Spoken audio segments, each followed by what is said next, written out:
వార్త ఉంది.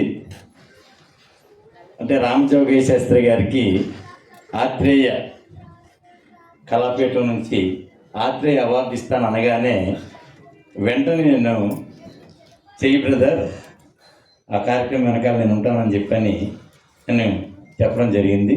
ఎందుకంటే అక్కడ చిన్న స్వార్థం ఏంటంటే ఎప్పటి నుంచో రామజోగయ్య శాస్త్రి గారితో ఏదైనా ఒక పాట అనేది మా సినిమాలో రాయించాలని ఒక కోరిక ఉండింది. అది మా యొక్క 7వ సినిమా వదకు ఒక పాటను కూడా వారు రాయడం జరిగింది. మరి ఆయన్ని ఆ పాట రాసేటప్పుడు కూడా నేను కలవడానికి నాకు కుదరలా. నేను అసలు కలవలేదు.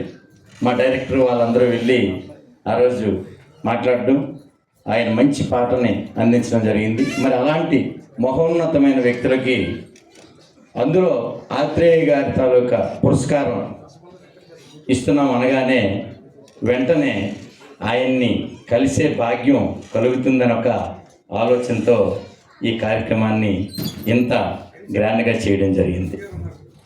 మరి వారికి ఈ విశాఖపట్నం తరఫున మరి కళాకారులు, విశాఖపట్నంలో ఉన్న కళాకారులు ఏ యొక్క ప్రాంతంలో కూడా ఉండరు.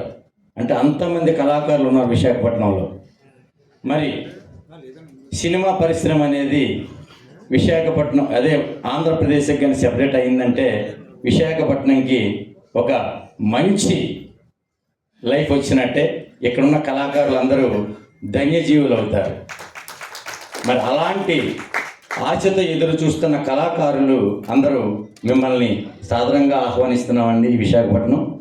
మరి అలాంటి వ్యక్తి పురస్కారం ఈరోజు తీసుకోవడం, మరి దానికి గంటి మురళీ గారు ఆయన సంవత్సరానికి 2 ప్రోగ్రామ్సే చేస్తారు. ఆ 2